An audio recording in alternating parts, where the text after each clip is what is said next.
Akalulu ka bonna akaakaggwa kaleese ababaka babiri abakiikirira Uganda mu Paalamenti y'omukago gw'omu buvanjuba obwa Africa giyite EALA okuli James Kakooza ne Denis Namara nga bawangudde ebifo mu Paalamenti y'eggwanga. Wabula bano amannya gaabwe olwabadde okukuba mu kyapa ky'eggwanga. Sipiika wa EALA Joseph Intirukitimana n'awandiikira sipiika wa Paalamenti ya kuno ng'amusaba ategeke okulonda okujjuza ebifo bino ebibiri ebifuuse ebikalu ku bifo 9 Uganda by'erina mu EALA. Kyokka bino bitabudde ababaka bano ababiri era omubaka Kakooza avuddeyo n'abisambajja ng'agamba nti tebasobola kuva mu Paalamenti ya East Africa okutuusa nga bamaze okulayira ne bafuuka ababaka abajjuvu kuno. Ebbaluwa gye bawandiise erimu ebituli, erimu gaps nyingi. Nti first of all bandibadde tebateekeddwa kugiwandiika nga bammemba tebannaba kulayira. Ekyokubiri, nze nalondebwa nga 2 ebbaluwa esoma nga 15.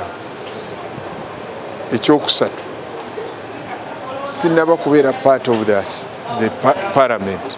Ono agamba nti sipiika wa EALA amateeka agatapuse bubi kubaawo okuteekebwa ku kyapa ky'eggwanga tekibafuula ababaka bajjuvu. Bwe naamala okulayira, that's when I will resign. Kubanga sobola eyo article ngamba tosobola kubeera na offices 2. Olumala okulayira emu ng'ekola pisinga. Era ono ategeezza nti bamaze dda okulagira bannamateeka baabwe okuwandiikira kalaani wa Paalamenti ya East Africa ne kalaani wa Paalamenti ya kuno nga babasaba bayimiriza okulonda ebifo byabwe okutuusa nga bamaze okulayira ne bafuuka ababaka abajjuvu mu Paalamenti y'eggwanga.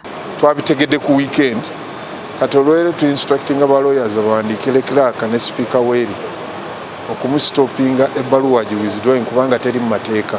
Otherwise bwana continuing nga takijjeeyo bajja muwaabira personal yakoze decision enfune clerk. Kakooza yalondeddwa ng'omu ku babaka abakiikirira abakadde mu Uganda ate Denis Namara n'alondebwa ng'omubaka wa Buyaga West. Kyokka nga bano balabudde nti tebajja kulonzalonza kuddukira mu kkooti singa Paalamenti egenda mu maaso n'okulonda abasika baabwe ng'amateeka gakyabakiriza okusigala nga batuula mu Paalamenti eno. Sobola kugamba nti ebbaluwa eri fault ate no implementing ekikyamu. You are calling for litigation.